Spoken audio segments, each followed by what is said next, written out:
May 28th that she made these charges. And on June the 1st, the chief of police, Davis, said that this investigation was very complete in Los Angeles, that all she is referring to is an exchange of terminology, that the case has no credit to what she's talking about at all. So he called a news conference on June the 4th, and he couldn't clear away her charges. So he said, I'll have to take it to the district attorney's office and we'll investigate it. The chief of police found that they were deeper into it, and the evidence had been tampered, and the bullets and so forth. And now it turned out there were 2 guns in the Ambassador Hotel, and the one that was in serial number that was testified that Sirhan had has been thrown away by the police department.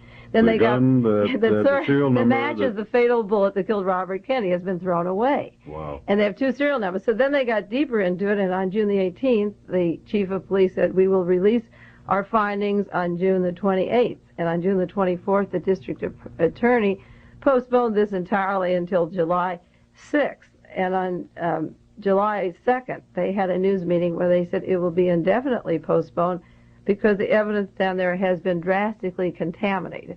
Now the clothing of Robert Kennedy has been reached, the bullets have been reached, diaries have been torn out of Sirhan's diary. What have? The pages, rather, of Sirhan's diary. And now the evidence, they're sitting with a very hot potato and there's no way to turn.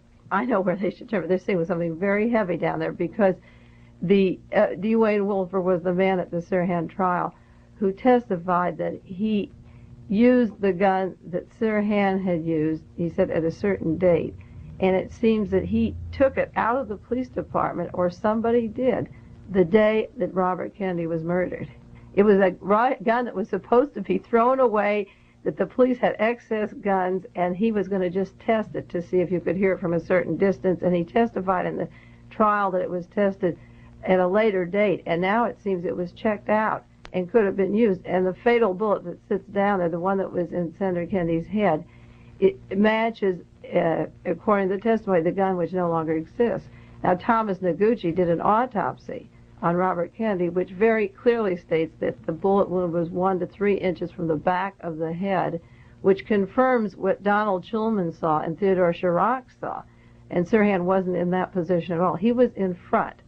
And he got off 2 bullets, but they were not fatal, just like Jack Ruby was in front and got off some bullets. But we're not sure, according to Oswald's autopsy, if Ruby did the final one. Well, that's right. You say that Ruby didn't kill Oswald. Well, we saw on national television, saw it happen. The 3... but you're saying that the bullet he fired did not do it. That is a question mark. I say until we get the autopsy or find out who wanted to get rid of Oswald's remains so quickly, that is open to investigation. I don't say flatly that Ruby didn't kill him. Ruby said he didn't, and the way they covered up Oswald, we don't know yet, but I know that Oswald didn't kill President Kennedy, and the evidence is coming out that Sirhan did not kill Robert Kennedy.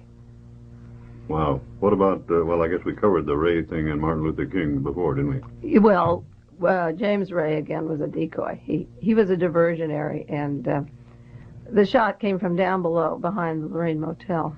Yeah. Well, one of the things that I've run into a couple of people that have heard you, they keep asking me, who's behind the conspiracy? I said, well, I don't know whether she...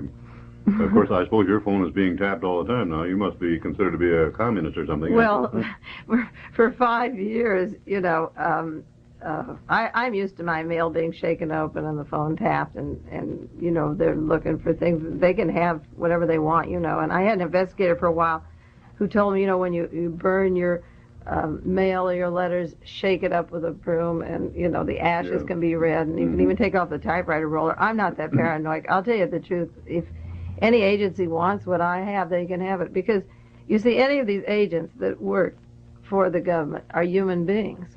And what I'm talking about, their world, sometimes they go home and they have wives and children who are going to live in the world that they create. Yeah. And if they make it a good world, they'll have a good place to live in. And I hope they won't hurt me. People will do anything for money, and try to get things from you. But they can go in my garbage can, look at my mail, and listen to my line. I don't care. Well, I think one thing I forgot to point out in the preamble was that everything that you have said or brought out or so forth, documented, you have actually gotten from the public prints. Yes. Not only the newspapers, magazines, and radio stories and so on, but from federal government documents. Well, I'll tell you how my research works, and you bring this up, and it's very apropos of something that happened this week. All of the hardcore research is from the federal government, published, by them, and cross-filed just to see where the discrepancies came. I did a show on a particular man, Dan Righty, that Jack Anderson wrote up. That Dan Righty had a document sent to Washington, a 14-page document on the conspiracy of the two Kennedys and Martin Luther King and Malcolm X, and tied it all together. And Jack Anderson tried to put down his research, and I did a show challenging Jack Anderson. He said his investigators had gone into it, and I said, well, I would meet them, never having heard of Dan Righty, and defend Dan Righty's position, any time or place in Washington or out here with any group of congressmen. Well, I never heard from Jack Anderson, but he sent a copy of my letter to Dan Righty in San Francisco, who called me yesterday. And he said, I'll come down and see you, and I can help you, and maybe you can help me. Well, I've talked to everyone or anyone who comes along on this thing, and Dan sounds like a young person who's fairly new. He's been in this 3 years, and I've been in it 7, and he may have a 14-page document in Washington, but it couldn't be anything like what I thought he would have, because I'm filling in things that I'm glad to show him. But in the course of the conversation, he mentioned a particular name, and he said, do you know this particular person? And I said, no. He said, oh, that's one of the important names. That's a man that Lee Harvey Oswald called while he was in the Dallas jail. And I said, well, I'm sorry, Dan, that's not the way I work. I've gone through 26 million words, 26 volumes, over and over again with a fine-tooth comb, and I know the names. And if it isn't in a police report, or if it isn't an FBI document or Secret Service, it's hearsay, and I don't spend my time with it. Very interesting. Hold on just 1 second while we do the technical adjustment thing. Okay. You're listening to Feedback. We're on KIDD. Our guest this evening is Mae Brussell, who is turning into quite an authority on, well, I guess the conspiracy, the Kennedys, the whole picture. We welcome your phone calls at 375-6300. I'm Dick Bragg, and I'm your host. Excuse me. Now, this leads to the point that you use only factual stuff that you can see in print. Even so, you've been able to dig out all this stuff. That's right. And I think that people sometimes come to you to detract you and get you off the course. Like, I don't know who Dan Righty is, and I keep my ears open and I listen, but I'm not swayed by hearsay. Okay, we have a call. Feedback, you're on the air. Go ahead with your question. Yes, Mr. Bragg. I have something that's been puzzling me since the assassination of Jack Kennedy. All right. A couple of hours after it happened, when everybody was in hysterical condition, and I guess the news media wasn't muzzled or anything, a nightclub owner was on television saying that Oswald and this officer Tippett were in his nightclub the day before in a deep huddle. Now, both of them, well, the officer was killed, and Oswald eventually was killed. But there is a strange connection that we've never heard any more about this. Okay. And you're wondering if Mae Brussell can shed some light on that, Maybe she can. Very good. Thanks for your question. You get the answer on the air. Thank you. Okay. About Oswald and Officer Tippett, I know one thing, that Tippett was a family man and had a wife and several children and lived way outside of the Oak Cliff section. That was not his section to cover for his police duty. What wasn't his section? Where he was riding the day of the assassination. Officer Tippett was way out of his geographical area. It'd be like his being in Carmel, but he's way out in Seaside that day. I do know that Officer Tippett was a family man, but he did manage to get across town and have breakfast in the same restaurant where Oswald used to eat, in a little coffee shop. Prior to the assassination, they, by coincidence, used to sit at the same counter, whether they met inside or out.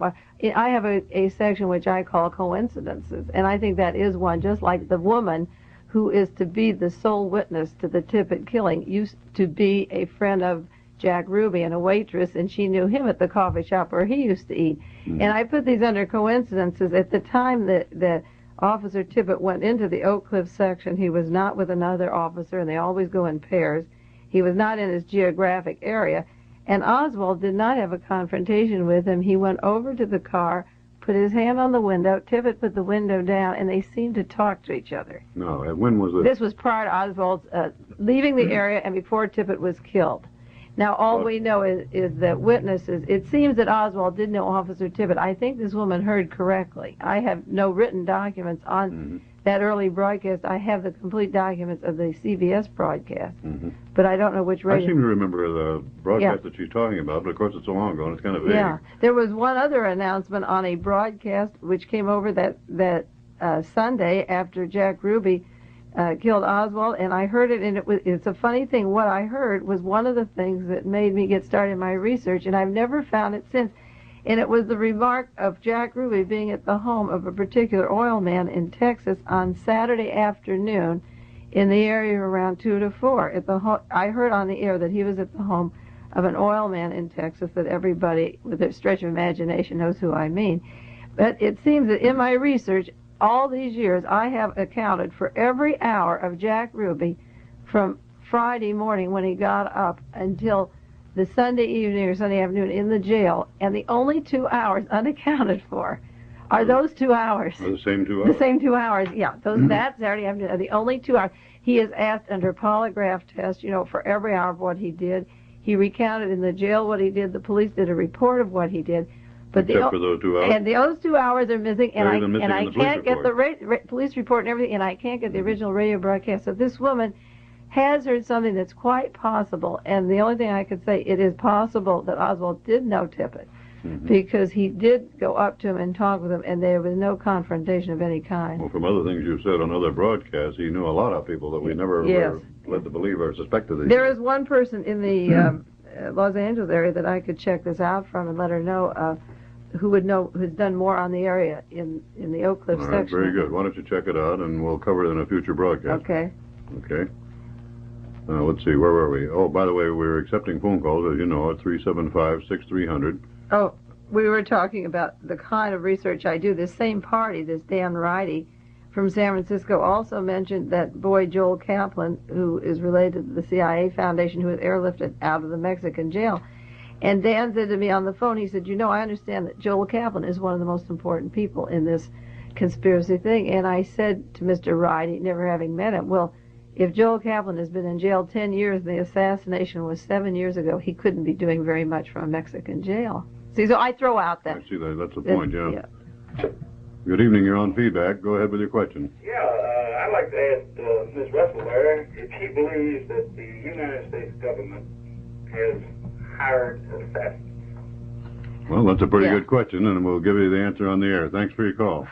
Well, I'll answer your question. Has the United States government hired assassins? Should I give you a really heavy answer, Dick? Well, give me your answer, whatever your answer. Well, I have information from people in the Southwest, and I have documented it by checking back with my Warren Commission exhibits in volume 1718 in Oswald's trip to Mexico. I got information that J. Edgar Hoover has a school of assassins in Oaxaca, Mexico, that he has sent all over the world and in the United States for 20 years, that is funded through church groups.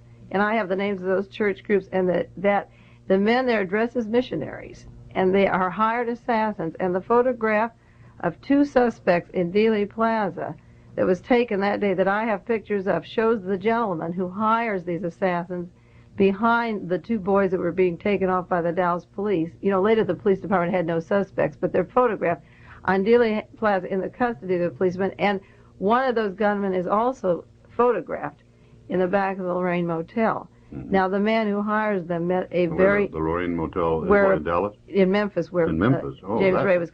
Yes, so the government hires... the same person in 2 locations. The United States government, I have a whole file on political assassinations by the United States government. Of course they hire assassins. Well, I would have expected your answer to be something related to the CIA, but you've also related to the FBI. Yes, well... That is to say to J. Edgar Hoover, not necessarily the FBI. An article, I just read an extensive article from the Washington Post about the biography of Robert Mayhew, the very controversial ex-FBI man. This is the one who was working for who ran the Vegas tables for Howard Hughes. And his job, it mentions a particular Rosselli, a man named Mr. Rosselli, who was hired through Mr. Mayhew, ex-FBI, who worked for Howard Hughes and also for the CIA, to go to Cuba to kill Castro. He fumbled that about 5 times, and then he was picked up for tampering with the Friars Club and put in jail. But he wanted to get out of his arrest on the basis that he works for the FBI and CIA. So they hire, I have many articles on the use of the mafia by the FBI and CIA hire the mafia to do their work too. There's no difference in some departments of these branches. They all work together. Wow, that is a heavy answer, but I think it's the answer to the man's question. I have to tell the truth. Oh, certainly, sure. We call this the show and tell time. This is the year Show of the and tell. truth. This is the show right. and tell. Our telephone number is 375-6300. We're talking with Mae Brussell on the subject of the, I don't know, it's getting to be a wider subject all the time. Conspiracies, anyway. Did we ever get around to the business of who is the conspiracy and why? Well, I'm doing so many shows, it's hard to remember which one we covered on or what, as long as you ask me, and if it's a new question. Who is a conspiracy? After doing all of my research on, say, Lee Oswald, the agent, then I went into State Departments and espionage, and it goes back to the forming of our State Department and CIA in 1945. All right, let's remember where we were, because we've got another call. This is Feedback. You're on the air. Go ahead with your question. I'd like to ask the lady on the radio how she is connected with the Civil Rights Congress. How she is connected with the Civil Rights Congress. Right. Okay, thank you. We'll get the answer on the air. What does she mean specifically, the Civil Rights Congress? Well, is there a Civil Rights Congress, and are you connected with it? Well, I know civil rights movements. Could she be more specific about what kind of a Congress? Well, I've already cut her off the air. Well, let me put it this way. I'm not connected with any organization or group. Somebody was over the other evening and said, what do you think of the Civil Liberties Union? Would they take your banner? I said, absolutely not. First of all, the Civil Liberties Union has taken a terrible position in keeping the truth of the assassination from the people. They're one of the worst groups. And I was in Los Angeles when Mr. Warren, who was chairman of the Civil Liberties Union, accused Mark Lane of being like Hitler in questioning the Warren Report, that Mr. Warren, president of the Civil Liberties Union in Los Angeles, stood with Herman Selvin, one of the most prominent attorneys in Los Angeles, and with Joseph Ball from the Warren Commission, and 3-1 they tried to debate Mark Lane, who was writing a book called Rush to Judgment that came out later. Mark Lane was sticking with the ballistics and the evidence and the trajectory of the bullet and the grass. All these people were putting him down. I'm not connected with any group because any organization or group that wants just truth, that wants to stick, when I say truth, I mean sticks to the autopsy reports, the bullets, the trajectory, the x-rays, that's who I'm with. No organization at all. Okay. This is Feedback. You're on the air. Go ahead with your question. Yes, I was just wondering how Mrs. Brussell feels about Jack Ruby dying of cancer. How did she feel about it? You mean, is there a possibility he didn't die of cancer? No, but she did die of cancer, but I remember at the time when he died, there was speculations, a couple articles that I read where it was injected into him or something. And I was wondering how she felt about his whole death. Okay, very good. Thanks for your call. We'll get the answer on the air. Well, the way I feel about Jack Ruby was that Jack Ruby had a sickness, and it wasn't diagnosed, and he was in the hospital about one day. They had removed him from Parkland, from the jail to Parkland Hospital. And that day, it was Christmas vacation. I sent a night letter to Robert Kennedy, who was vacationing in Aspen, Colorado. He was skiing with his family. And said, in effect, you get yourself down to Texas because Jack Ruby is going to die. Now, I didn't know he had a cancer. He had a 3-week cancer, but I knew Jack Ruby. This was the terminal point of Jack Ruby. And I said, your life, I told Robert Kennedy, your life, your political future and your life are wrapped up in knowing what Jack Ruby has been trying to tell, and nobody will let him tell. And the copy of my wire and everything is dated to back up what I was saying, and I meant it. And Robert Kennedy's life was involved in knowing, and he wouldn't do anything. Now, Jack Ruby was taken from a jail to a hospital, at which point he was sick and nobody noticed it. And then his sister came in and saw that he was completely bloated up. And she said, if you don't get him to a hospital, I can get my own doctors. And they said, no, that's okay. We'll send him to the hospital. You don't have to get your own doctors. And Ruby said, they're injecting me with something. I'm going to die. I think the only... He said this to his sister? Well, it was in the Long Beach Herald. The Long Beach newspaper picked it up. The AP Wire didn't run it, but it was picked up in some papers that they were giving him injections. Now, the doctor at first thought he had pneumonia, and they were giving him injections, but they didn't use a stethoscope. They didn't take x-ray. So it was this very strange pneumonia that he never had any examination for pneumonia. All he got was injections. If you have a pneumonia, somebody has to listen to your chest. And he had been sending out notes from the Dallas jail that Lyndon Johnson was involved in the murder, and I don't think that was very healthy. I don't think he had a 3-week cancer, and the mortuary was threatened with death if they went into the body in Chicago. Again, these terrible death threats. I think Jack Ruby was killed. All the researchers do. Ah. Good evening. This is Feedback. You're on the air. Go ahead with your question. Yeah, I'd like to ask Mrs. Brussell what she thinks the connection between these conspiracies and the possibility of Angela Davis's assassination might be. All right. Very good question. You'll get your answer on the air. Thanks for calling. Is there a connection in the conspiracies that you're talking about with Angela Davis? Well, I also met Angela Davis when she was here at Asilomar. Through the years, I've written to every public official or met them personally. If they came on the peninsula, I stopped what I was doing and saw them. And I told Angela Davis, it was about in March of 1970, she was at a conference with David Hilliard out of Asilomar on black problems, urban problems, and so forth. And I said, your life is directly related in knowing who killed Martin Luther King. And she put me off, and there was a confrontation I've described on the other shows. And no, wait a minute. She lost me there. Angela you said Davis. To her there is. That she knew who killed Martin Luther King? No, I said if you would come to me and sit with the research on who killed Martin Luther King, it would save your life. Because there is a connection between wanting to take care of people like you, that you're part of a thing which is going to come next. And if you don't take the death of King seriously, then it's going to be too late for you. It was the same kind of thing that I was saying to Bob. And her reaction to me was, we're past the Martin Luther King thing. Get your carbine, get your weapons. It's beyond that stage. And I am still hoping that we'll do this through the ballot or through a mass movement of people trying to use their head and not shooting it out. And I don't think her approach proved to be very good. I don't think she's going to get out of this now. It's going to be hard for her. I think she should have tried to exhaust the legal avenues and the evidence that the Federal Bureau of Investigation, if they can frame Martin Luther King and kill him, they can certainly handle her. The radio station is KIDD, and we're in Monterey, and the program is Feedback. I'm Dick Bragg, your host. We're talking this evening with Mae Brussell. And if you've been listening and have figured out what we're talking about, fine, because we're really getting into it. The telephone number is 375-6300, and we welcome your calls. Now, where were we? Somewhere in, well, there's another call. Yeah. I guess I better pick it up. I don't see an engineer. Okay. This is Dick Bragg. You're on Feedback. Go ahead with your question. Yeah, this lady is really making accusations against the FBI and the CIA. Does she have proof, or is she just saying this because this is what she thinks? I'd like to really know why she's making these accusations, if it's documented or if it's just a figment of her imagination. Okay, very good. I'll give you the answer on the air. Oh. I think probably in fairness to anybody who has tuned in for the first time or hasn't heard what's gone before, maybe I better say a few words. Yes.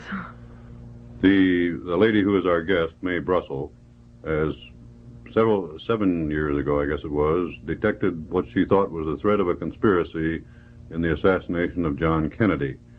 She got interested in this particularly when the Warren Report came out and began to do research, first as a hobby and then almost as an obsession, because she found, and I'm quoting her more or less, she found discrepancies between the testimony in front of the Warren Commission and the actual evidence and exhibits which were published. She has purchased the complete set of the Warren Commission report, which includes all of the testimony in the first several volumes and then all of the exhibits in the second. How many volumes are there altogether? 26. 26 volumes, and these books are publications of the federal government for $76, and anybody can buy them.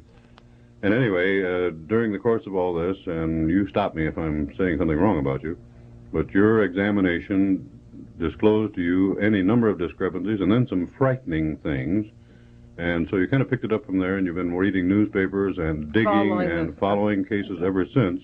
That's right. And everything that you say is not your opinions, but that is to say, not only your opinion, but your opinion based on what you've seen in public print and in other ways. Is that right? Well, that's right. I started with the John Kennedy I'm not case. trying to give you an apology for you, but I'm trying to be sure that No. our listeners understand. No, I think she has a good question, and let's say, in all fairness, let me give an example of how I work or how we should work. When you have a crime, you have a body, you have a victim, and then you have a weapon. Mm-hmm. And the weapon has to be identified. If you have a suspect or an alleged suspect, it has to have an ownership. Mm-hmm. And that you are verified either with handwriting, that they ordered it by mail, or fingerprints on the weapon if it was the weapon that killed the person, or personal identification like you saw somebody go in and buy it. It has to have an ownership that is ascribed to a particular person if you say that he committed the crime.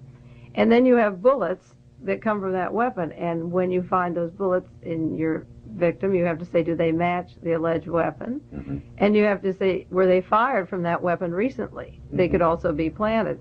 And what is the size of the bullets? Do they fit that particular weapon that you say he owned? You may own it, but the bullet in the body may not match the weapon that this man owned. Right. And then you say how many of them were there, because some weapons in a certain given time can't get off more shots than a given number. Mm-hmm. And in these particular murders I'm talking about, there were more bullets than there were... More bullets than there were weapons? That could come out of a weapon in a given time period.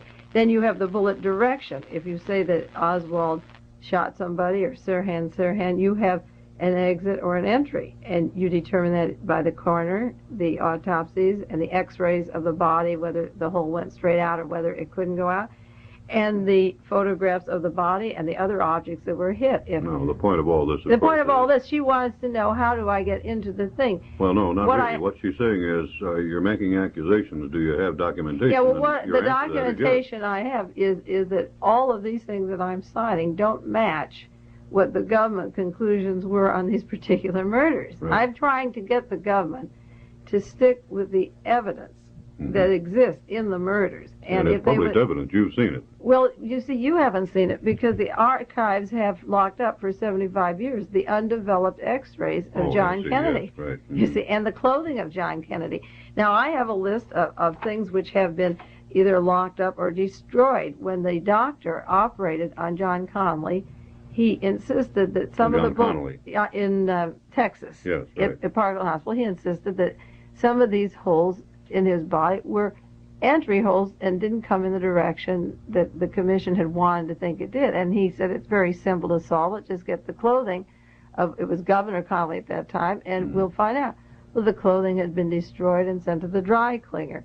A driver for John Kennedy said there was a flurry of bullets that came after him, Mr. Kellerman. And the commission said, you mean 2 or 3? And he says, I've been in this thing too long. I said, a flurry.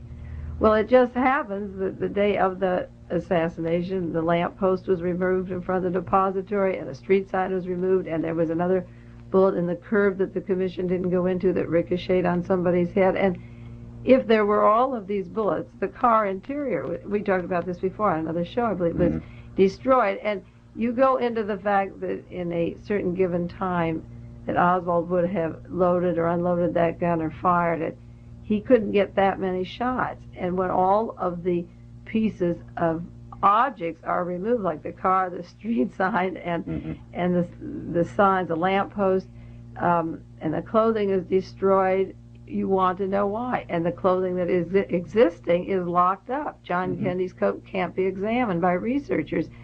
So this is what led me, to answer your question, this is what led me to go further into the government reports and documents, was that all this evidence was tampered or locked up or thrown away. You see. But everything that you are saying, and I'm saying this in fairness to you and in fairness to listeners who may not have heard you before, that you have documentary evidence of one kind or another for everything you say. Yeah, well, I brought in for you to see one of these magazines. They come out every month called Computers and Automation, and it's a professional magazine. September 1971, the whole issue is on Oswald, the agent of the FBI. Now, this particular article has 3 pages, and it's just a small page. This is information that's been fed into computers and fed into computers, and every month they're covering the political assassination. So it's again public information. That's right. These 3 pages are on evidence that Oswald is an agent of the FBI, but one page here has 47 footnotes from where the 3 pages were written. So when I answer this woman, like it has Warren Report, meaning WR is Warren Report, or CE is Commission Exhibit, or CD is Commission Document. Okay, very good. Good evening, this is Feedback. You're on the air. Go ahead with your question. Does she think that Garrison had anything, or was he hushed? Does she think that Garrison had what? Any information, or was he hushed? What was the story on Garrison? Oh, very good. All right, thanks for your question. You'll get your answer on the air. Oh. What about Garrison, the district attorney in New Orleans? District attorney in New Orleans. I wish I could do just, 1 or 2 hours with you on Jim Garrison, because in all fairness, you can't even answer. I'll try to give a quick answer. Jim Garrison was with the United States Army 5 years, flew airplane for the United States Army, landed on foot at Auschwitz, took a camera, photographed the piles of bones, and made up his mind that what he saw would never be repeated in our world again if he had anything to do about it. And he came home and studied law. He's a serious worker. He comes from a family of means, so that he had the luxury of reading books on history and culture, and he has a hobby of chess sets. He's a very dignified, fine person, and he was the district attorney of New Orleans. He saw something terrible happen. John Kennedy was killed. He happened to be a Kennedy man, and he knew that there were a lot of people in his hometown that were talking about killing them, and killing John Kennedy, and he went to the home of David Ferrie just that weekend and asked the FBI to arrest this particular person. Jim Garrison has a lot of information. The federal government has just done nothing but to make him look ridiculous. Well, the second part of her question was, do you feel he was hushed up? Of course he's been hushed up. He's been intimidated. He's been hurt. His family's been threatened. He lives with guards. I went out to his home. I went to New Orleans, was in his home, and spent 3 days there. And I sat with Jim and one person, government agent, and 2 other researchers, and the men sit with their pistols on the table. I was the only woman. Yeah, that's how they sit, in case one pulled. And I'm sitting there, totally unarmed, and I'm the only woman. And I worked for 3 days down there just because Jim knows the New Orleans area, and I am probably one of the foremost authorities, I guess, in the country on the Dallas-Fort Worth area, Lee Oswald's movements. And I went there to connect the Dallas to the New Orleans, because there's no way for him to know what I knew, and we couldn't carry it on the telephone. So I spent 3 days there, and I know Jim very well. All right. Good evening. You're on feedback. Go ahead with your question. Yes, I'd like to ask Mrs. Brussell, doesn't Jim Garrison have a history of emotional problems, psychiatric and so forth? Well, okay, we'll give you the answer on the air. Thanks for your call. Jim Garrison, as I say, worked in the Air Force 5 years and never had any problem. And he was doing his law work, and he decided that he would go back into the reserves. He was older and married and had a family, and was going back into the reserves for a short time. Like Evel Younger, the Attorney General of our state, just got a promotion as a general in the military reserve. And he decided he'd go back, and he was older and out of the service and had a family. And he went in for a few months in the service, and it really wasn't for him anymore. He couldn't handle it. And it made him nervous, and he said, well, I don't think I'll go through with this reserves thing. And this is how the government smears. They never talk about his 5 years in service without one breakdown or anything. And before he ever arrested Clay Shaw, he wrote a marvelous book for law schools, an academic book on law and crime corrections. And he gave me an autographed copy on morality of law and problems like Eichmann and legal decisions that are very important in balancing what's decent and fair as against having a police state. And they invited him to write the introduction as the foremost lawyer on this subject. And this was prior to the Clay Shaw years. So the thing about mental breakdown is just a smear. That they want to bend your brain to believe things that never really are true. Okay, we have another call on the line. Good evening, you're on feedback. Go ahead with your question. I think she's trying to bend my brain. 1 minute ago she said that Garrison was in the Army, and just now she said he was in the Air Force. Now, which was it? Okay, good for you. We'll get her straightened out. Thanks for your call. Good. We're at 375-6300, and the question now is, you said he was in the Army one time and Air Force and the I have a terrible habit at home with my research. Everything is volume number and page number, but I talk fast, and certain things that are not actually pertinent to what I'm doing, I get names in my family relationship. I talk fast, and I get names mixed up, and I could look it up for you. I think it was United States Army, but he did. Well, of course, if we were talking about during the war years, it could have been United States Army Air Corps, which it was at the time. Yes, that's what I think. It was in World War II, and he was flying airplanes, and he also did footwork, and I think it was in the Army. It wasn't the Air Corps wasn't separated from the Army until after the war. It was both, that's right. Yeah. Okay, well, I hope that answers her question.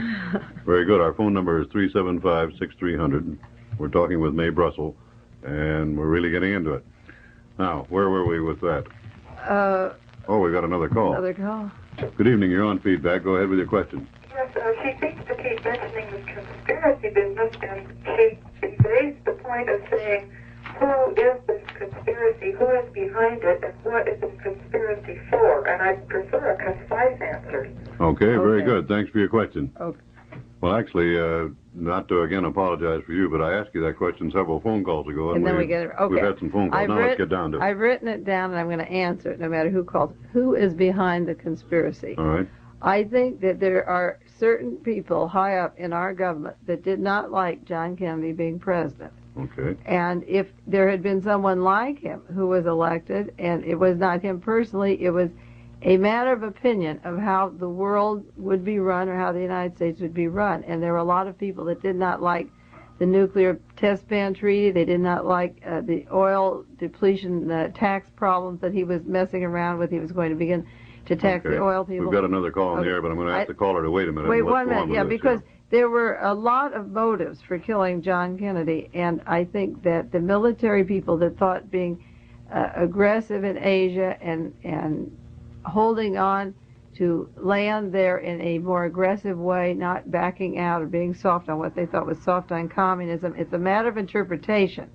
But the losers in the last election, the losers in 1960, made certain that they would not lose very long, and they could, in effect, gain the government back. Well, we're going to take this phone call, and then I'm going to come back to you and ask you if you'll name names. All right, go ahead with your question. You're on feedback and on the air. I may have missed this, but Sir, let me stop you long enough to get your phone away from your radio. You're getting a feedback of your own. Fine. This is Miss Brussell. Does she believe that a foreign government was responsible for JFK's death? Does she believe that a foreign government was responsible for the death? Okay, we'll get your answer on the air. Thank you for calling.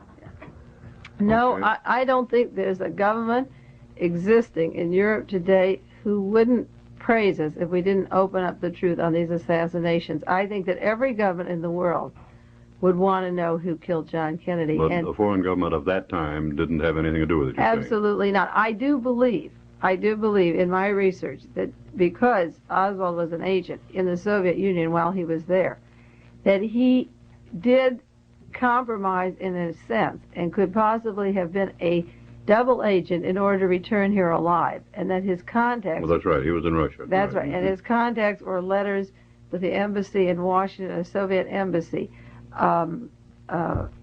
indicate that he may have made a pretext at serving two people. But you find no evidence that the Russians or anybody else were involved in this? Oh, absolutely not. And the Soviet Union is coming out now for the first time in 7 years. A magazine called Sputnik, which is like our Reader's Digest, is running a series on how John Kennedy was killed. And this is the first time in 7 years. And the first issue goes into the confrontation with Lyndon Johnson and names him as part responsible for the killing of John Kennedy. And then Lyndon Johnson. Yeah, okay. And then they go into the John Connally is coaxing him to come to Texas, and the Soviet Union is now, after all this time, exposing it. And I think the reason they're exposing it is because as we make overtures to China, they still have this blackmail over us. I think we'd be a stronger nation in the eyes of all the people that we want if we didn't have this disgrace behind us. Okay, now let's get back to the conspiracy. And do you want to name names? Well, when John Kennedy pulled back from the Bay of Pigs, for right or wrong, whoever is calling may not agree with the decision. They may think he should have gone in and gotten rid of the communists in Cuba, or they may not. But he was the elected president, and he shouldn't have been killed. And when he pulled out, he realized, he made the statement, there is a hidden government behind my back. Mm-hmm. Well, this party will have to believe that I've done a lot of research into that government, and that John Kennedy, he said it, and it did in fact exist, because just a short while after that, he got a gun in the back, behind his back that actually did kill him. But he did remove top people from the Central Intelligence Agency that he said were running the government, and he thought he should run it. And one of the men was Allen Dulles. And I think history will show that Allen Dulles and John Foster Dulles have made major decisions in our State Department since 1945. Since 1945? Since 1945, they were making decisions, creating the CIA, running the State Department. And right or wrong, if they did not like John Kennedy, Allen Dulles was removed from the CIA and then Lyndon Johnson put him back on the commission to investigate the murder of John Kennedy. Because John Kennedy mistrusted him so much that he removed him from this organization, I don't think he should have been appointed on the commission. And on the commission, he took the job of taking care of all the evidence that lined up of a possible conspiracy was turned over to him. And all the evidence of the Warren Commission, to any members that came to members, Alan Dulles says, I'll take care of anything that comes in of a conspiratorial nature. You just give it to me, and I'll handle it. That's interesting. Yes. I have the minutes of the commission, and this is the way Alan Dulles talked. And I know, and then he would say, gentlemen, I've gone through all this, and there is no conspiracy here and there. And yet his agents in the Central Intelligence Agency were suspect, and people thought they were. In Gerald Ford's book, he wrote a book. He's a member of the commission, the only one that wrote a book. And in Gerald Ford, this was the Republican congressman from Congressman Michigan, right? now. And he tells, in his book, he says that Texas Attorney General Wagner Carr, based on information supplied from him, from Dallas District Attorney and former FBI agent Henry Wade and others, told the Warren Commission in January 1964 that Oswald was an FBI informant. And they had an emergency meeting January the 22nd, 1964, and the stenographic records of those meetings have been confiscated, and they were held in total secrecy. The proceedings have never been published. And this was the most confidential meeting the commission ever had, and these officials came from Texas to tell the commission that Oswald had an agent number, a salary, a name, and so forth. Now, once again, I think it'd be important to emphasize at this point that you have found this documentation in the Warren Report, exhibits, and so forth. Tells you in his own book that the public officials came with the information that Oswald was an agent of the FBI. Our telephone number is 375-6300. We have about 8 minutes remaining in the program if you have questions for Mae Brussell. Okay, well, you've named a couple of names in the conspiracy. Let's see, this goes back, you said, to 1945, when they first got involved in the CIA and so on, and now both of them are gone. You see, it's a very... Does the conspiracy continue? It's a very heavy group of espionage links that are set up that in the event that certain people elected to office don't behave in a way that a governing body wants, they can be eliminated. The headquarters for this group, I am told to believe, is down in the Bahamas, Jamaica, at Tyrol. And a large group of people involved in these conspiracies have their headquarters there. And Governor Connolly, now the Secretary of our Treasury, has a place there. And it's no coincidence that Howard Hughes is residing there right now. Oh, wow. This okay. is, yeah, okay, let's take that. All right. Good evening, this is Feedback. You're on the air. Go ahead with your question. Yes, I was wondering if Mrs. Brussell knows what her opinion is on if Robert Kennedy was killed, because he stated through his campaign that if he was ever elected president, he could go into the conspiracy about his brother's death. All right, very good question. We'll get the answer on the air. Thanks for calling. Okay. I think you understand the question. I understand the question, but the question is wishful thinking of a lot of people's part. Meaning you don't think he said that? Robert Kennedy never said that. Robert Kennedy said, I haven't read the information. I always felt that Robert Kennedy was very anxious to be a president of the United States, particularly since his brother Joe had died and he was groomed for the job, and then John was killed. And I felt that Robert Kennedy was exchanging the nomination with Lyndon Johnson for not revealing who killed his brother. This has been documented in American Opinion, published by the John Birch Society. Medford Evans is the only writer in America whose thinking runs along my line almost 100% every month. And he has written... This does not necessarily make you a member of the John Birch Society. No, it does not, but I want the listeners to know that I'm not reading left-wing or right-wing, that Medford Evans had a long article on the fact that Bobby made an agreement with Lyndon Johnson, and in exchange for the nomination, that he would, Johnson would step down and give Bobby the nomination. And I take 8 papers every day and take many, many magazines. I used to take 60 a month, and I read all the books that are out. And in all of my research, all of it, I never heard Bobby say he would go into this. And I think that all Bobby wanted was the nomination, and I think that Ted Kennedy wants the nomination. And the date at the National Archives, a lot of materials locked up till for 75 years, but some of the autopsy x-rays that have never been developed will be available to researchers October 1971. That's 1 month from now. And I feel that Ted Kennedy could use those and remove Richard Nixon, his opponent, if he wanted to use them. It's the Kennedys set these dates, incidentally. That's interesting, that the Kennedy family has so much control of our lives in the United States. Well, you lost me there. If Ted Kennedy could get access to the information in October and use it to get the nomination. No, what I think is that the Kennedy family uses this as a blackmail to the public officials that if you don't let me do this, I will expose who killed my brother. These things sit undeveloped. What would that have to do with Nixon? Well, if Kennedy won the nomination, I think he could defeat Nixon. Oh, I see what you mean. All right. It's hard in a short time to answer these questions thoroughly, but I have never seen anything in anything I've read or collected that Robert Kennedy would have gone into this. Our telephone number is 375-6300, and I think we have a call coming in right now. Good evening. You're on feedback, and you're on the air. Go ahead with your question.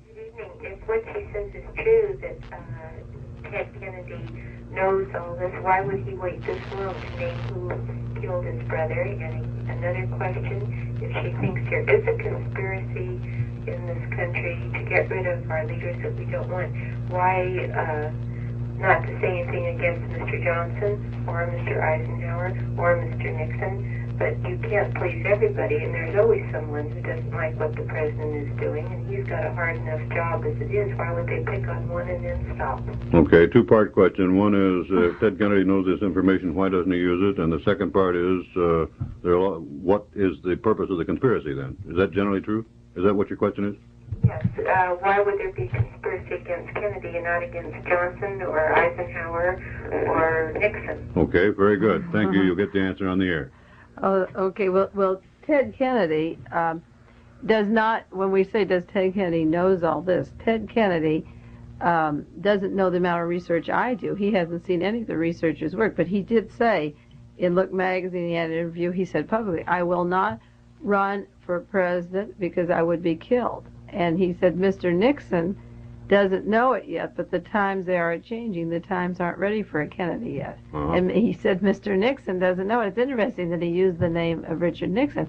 And he said he would be killed. Now, all that Ted Kennedy has to know is that if he ran at this time, as things are, he would be killed. And so he's not going to run. But if he was guaranteed he could have the nomination and not be killed in exchange for not going into who killed the other two boys, he's capable of doing it. All right, we have another call on the air, but there was a second part to the other question. She says, why can't you please anybody? Well, or the question was, how come they would kill the Kennedys and no conspiracy to kill Lyndon Johnson or Eisenhower? Or first of all, nobody was going to kill Eisenhower. He was a hero of the last war, and everybody loved him for that. And he was elderly and sick. He wasn't controversial. He turned over every major department to John Foster Dulles, again, the Dulles brothers, to make the decisions, and he played golf and recuperated from heart attacks, and you couldn't really pick on the man. He didn't do anything wrong. The only thing he did wrong was he looked the other way when everything was happening. And there was no reason to kill him because the people who wanted to control the government had a perfect man. They had a patient lying in bed, and they kept up with their foreign policy and started rearming the whole world to this insane madness we have. And Lyndon Johnson and Richard Nixon are the same team. They're blood brothers. There's no separation between those men. No assassination group would kill those two men. They're on a different team. Everyone that's being killed is somebody who's trying to speak up for the rights of the minority or even the majority. Kennedy won by a majority, a small majority. People that represent the black, the Mexican American, the working man, the hopes of the youth, those are the ones that are being killed. All right. Okay. This is feedback. You're on the air. Go ahead with your question. Yes, I know Ted Kennedy has a lot of sympathy because his brothers have been killed, but he's got a kind of a bad record, and it's never been completely solved. The little thing that happened with he and his girlfriend, or the Chappaquiddick, or whatever the name of it is. Yeah. Okay, and what about it? Well, could he run for president with that on his back without it being solved? Oh, all right, good. Thanks for your question. You'll get the answer on the air. Do you have an opinion on whether or not Ted Kennedy could make it? I have a personal opinion. I would hate to see him the president of the United States. I don't think he's qualified. I don't think he has the character, the stamina. I don't think he has the makings of a president of the United States. I resent all these phony trips to Pakistan, photographs. Well, that's your opinion about that. But yeah, but what I think really is could he be elected? I think that the American guilt is so bad over the killing of the other two boys that they might elect him. That they would elect him. I've seen worse people than him elected without any problem at all. Yeah, I suppose so. Yeah. Good evening. This is Feedback. You're on the air. Go ahead with your question.